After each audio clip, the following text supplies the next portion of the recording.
ಕಲಬುರಗಿಯಲ್ಲಿ ನೂತನವಾಗಿ ನಿರ್ಮಿಸಿರೋ ಜಯದೇವ ಹೃದ್ರೋಗ ವಿಜ್ಞಾನ ಮತ್ತು ಸಂಶೋಧನಾ ಸಂಸ್ಥೆಯನ್ನ ಸಿಎಂ ಸಿದ್ದರಾಮಯ್ಯ ಉದ್ಘಾಟಿಸಿದ್ರು.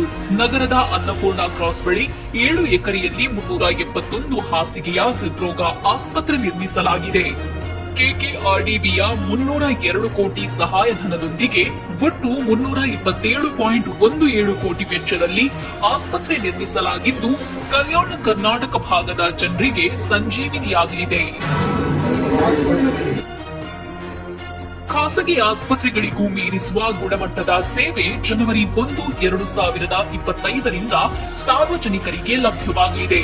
ನೂತನ ಜಯದೇವ ಆಸ್ಪತ್ರೆಯಲ್ಲಿ 3 cath lab, 3 operation theatre, 1 hybrid OT ಇರಲಿದೆ.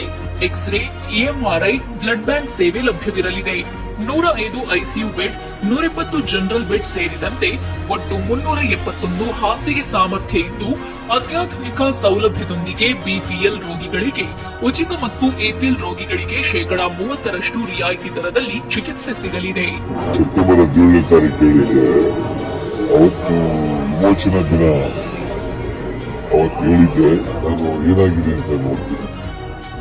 ಜಯದೇವ ಹೃದ್ರೋಗ ಆಸ್ಪತ್ರೆ 2016ರಲ್ಲಿ ಸಿದ್ದರಾಮಯ್ಯ ಸಿಎಂ ಆಗಿದ್ದಾಗ ಜಿಮ್ಸ್ನಲ್ಲಿ ತಾತ್ಕಾಲಿಕವಾಗಿ ಆರಂಭವಾಗಿತ್ತು.